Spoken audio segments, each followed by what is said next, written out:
Royal watchers around the world are still digesting the big announcement by the Duke and Duchess of Sussex. Prince Harry and his wife Meghan announced on social media they are stepping back from their role as senior members of the royal family.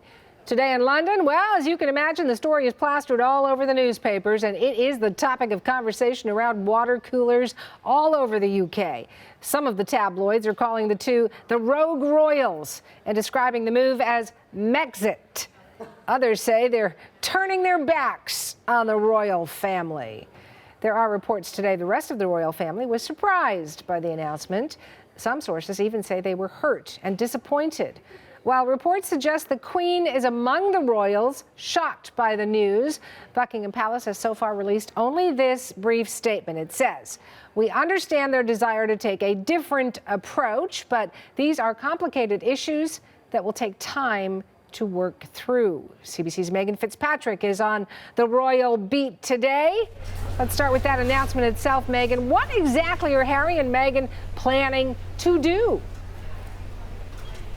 Well, so Hannah, they put this statement out saying that this year they will start to make a transition into a new progressive role, they called it, within the monarchy. Now, they didn't exactly define what that progressive new role will be, but they did say they do intend to step back from their royal duties. And this raised a lot of questions as to what exactly that means. It said that they wanted to continue to support the Queen, but how do you do that at the same time as not performing royal duties? The statement also said that they want to become financially independent. Again, lots of questions over what that might mean. The statement also said that they intend to split their time between the United Kingdom and North America. They didn't specify where in North America, which is why there's lots of speculation around whether that could mean they might make their home here in Canada for part of the year.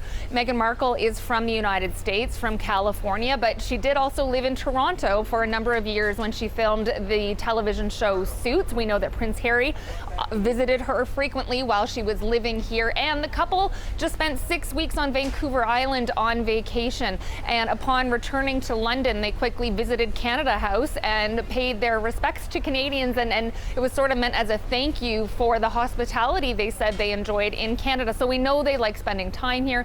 Lots of speculation around whether they might come here, but lots of questions in general, so Hannah, as to what this means for the couple going forward. They said in part their motivation for wanting to split their time between North America and the UK is their son Archie, saying they want to raise him with an appreciation of royal tradition, but also with the ability to have some space for their family to pursue some of their own interests, including a new charitable foundation they say that they intend on starting. But as you mentioned, the reaction to this statement, this announcement yesterday was swift and mixed. That terse statement from the palace saying that this is complicated and could take some time to sort out.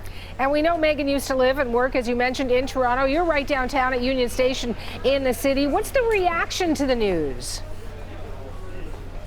Well, one woman I talked to did question the timing of the announcement yesterday, Suhanna, given world events, given the news of that tragic plane crash that has affected so many Canadians, but otherwise wished the couple well and said she understands their desire for more privacy and how they're trying to forge their own path. I heard a similar sentiment from others I spoke to, some saying they understand the choice, but also, again, those questions I mentioned, they're wondering how the couple might actually be able to do this, to step back from their royal duties, if they'd be able to blend in Toronto if they chose to make their time here, choose to make their home here in this city. Here's more of what some other people in this city were telling me this morning.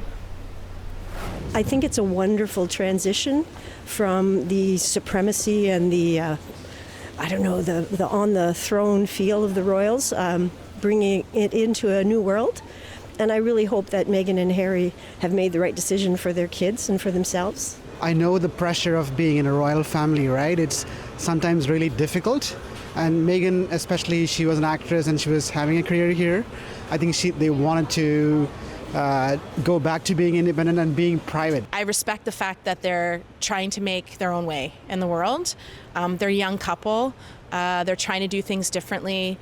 They're making out her to be some horrible person that's like putting pressure on him. I don't think so. I think they're just two people that have a kid.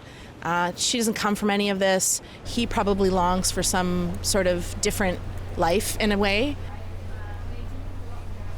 In general, Hannah, people saying that they think Toronto, Canada would welcome the royal couple if they did start spending more time here. One woman said she felt slightly bad for the Queen. As you mentioned, it does seem that she and other senior members of the royal family were taken off guard by this announcement yesterday. Also, one other point to note, if they did spend time in Canada, what would that mean in terms of security for the royal couple? Would Canadian taxpayers be on the hook for that, or would they pay for that independently if they did require security, which surely they would?